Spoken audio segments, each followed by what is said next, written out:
quelques éléments sur la prospective de la Bretagne de demain. Tout en sachant que la prospective, c'est pas de devin, c'est essayer à partir de présent de mieux comprendre le futur, de mieux agir sur lui, de mieux le maîtriser.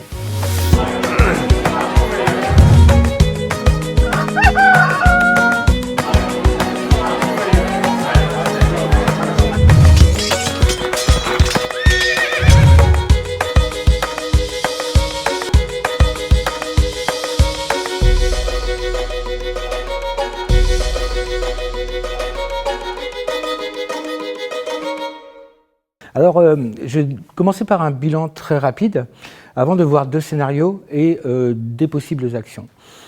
Première partie, donc un bilan très simple en partant de finalement un territoire, c'est quoi? C'est une terre, c'est un nom et c'est des gens. Globalement, la Bretagne, c'est une très vieille terre.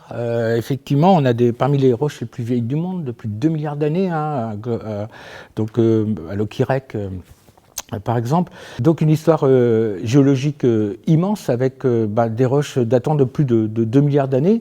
Il y a encore 14 000 ans, on pouvait aller à pied de ce qu'on appelle aujourd'hui la Bretagne jusqu'à l'Écosse. Et voilà, on a eu des montagnes jusqu'à 5000 mètres d'altitude, etc. Donc une immense histoire géologique qui rappelle que finalement on est sur un territoire vivant et que la présence, si on réduit l'histoire de l'humanité à 24 heures, l'homme n'occupe plus que les 12 dernières secondes, 90% de la préhistoire. Et donc la Bretagne, c'est quoi? C'est 1 ou 2 secondes dans ces 24 heures.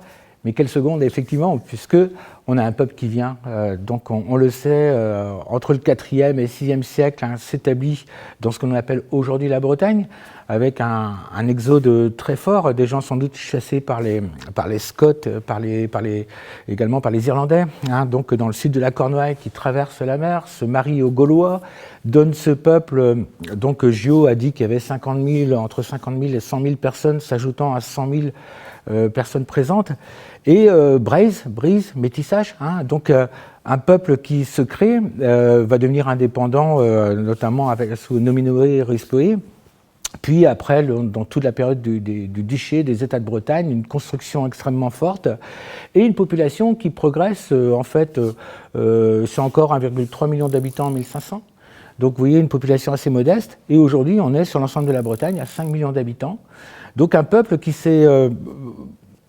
a créé une organisation en lien avec le lieu sur lequel il vivait, avec des originalités culturelles énormes, liées à l'histoire, liées à la langue, liées au patrimoine, liées à la pierre, liées aux danses, liées à tout ce qui concerne l'univers culturel et mental, un véritable rapport au monde qui s'exprime parfois de façon inouïe dans les territoires. Par exemple, le cadastre à Langoat, on a 32 000 noms, 32 000 micro-toponymes, tous en breton, et la ressource linguistique était vraiment quelque chose de clé pour essayer de comprendre les territoires, hein, y compris pour la pêche. Chaque rocher avait un nom pour une pêche plus efficace. Donc la langue est un outil d'intelligence collective pour le lieu dans lequel on vit, la langue galaise aussi. Et du coup, ce peuple, ce territoire, donne aussi un nom, la Bretagne. La Bretagne, c'est quelque chose, c'est un nom notoire. On a dit qu'il était notoire partout dans le monde, c'est en partie vrai, ça a parfois été exagéré, mais en réalisant, depuis plusieurs années, je fais ça, des calculs sur différentes bases, on se rend compte que la Bretagne est le 3e ou 4e nom le plus de territoire le plus notoire en France, de très loin. Le premier, c'est Paris, c'est complètement hors norme, c'est devant la France. Le deuxième, c'est la France. Et troisième égalité, on trouve Provence, qui est un nom avec une forte imagerie aussi, et Bretagne, qui en fait est un mot extrêmement notoire. Donc voilà, une terre vivante. J'insiste sur ce point parce qu'on a des cartes de prospective d'ici 2050 qui vont nous montrer l'élévation du niveau des eaux. Donc c'est un territoire vivant, évolutif, il n'est pas fixe. Un peuple en évolution qui s'est construit de façon souvent dispersée aussi dès l'origine, à partir des plous, des fameux plous, des landes, des traits, les paroisses, etc., les trèves aussi. Et un nom qui est apparu, qui s'est consolidé et qui est aujourd'hui notoire.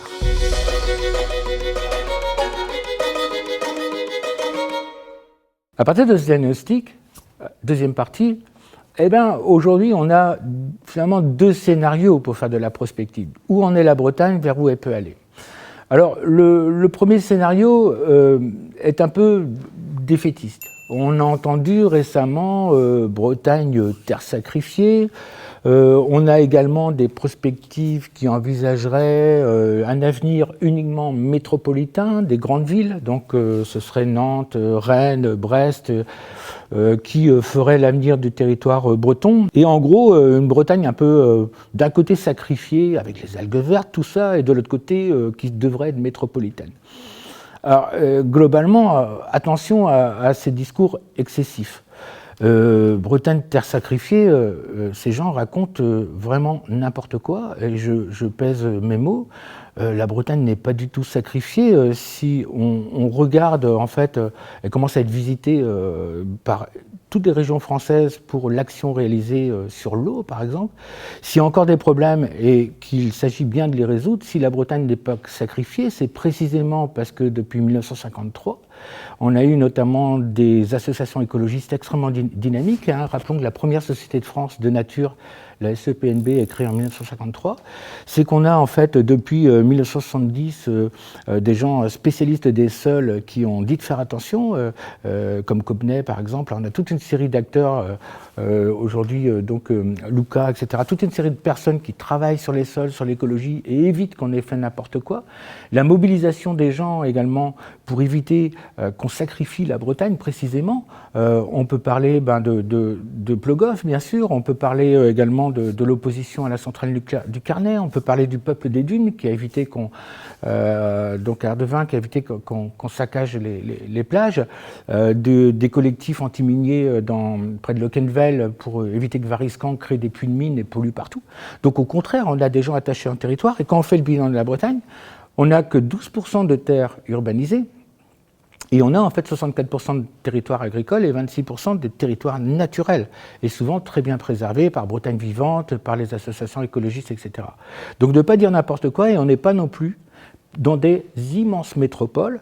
Il y a des villes, quelque part tant mieux, des gens souhaitent vivre en ville, donc on a des grandes villes, des grandes métropoles, mais l'originalité bretonne est au contraire pour l'instant d'avoir un relatif équilibre territorial, avec 3 métropoles qui créent un trépied en fait pour l'organisation régionale, Brest, donc Nantes et Rennes, mais aussi simultanément toute une série de villes moyennes, essentiellement littorales, mais aussi des villes moyennes à l'intérieur, Pontivy, Carhaix, Loudéac, etc. Et après, une collection d'entités de vie, avec une organisation par pays qui reste très forte.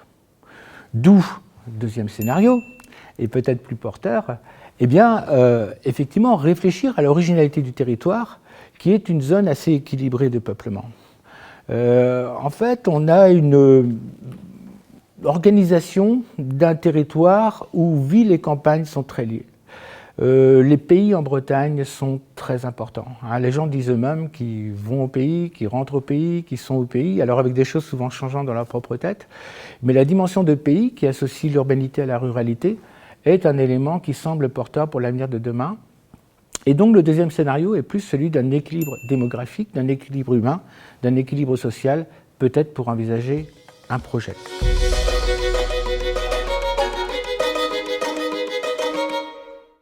Alors, troisième partie, effectivement, le projet, alors c'est pas à moi de dire ce qu'il faut faire, attention, je ne suis pas un élu. À l'inverse, ce que je constate, c'est 4 dynamiques dans les territoires qui m'apparaissent intéressantes.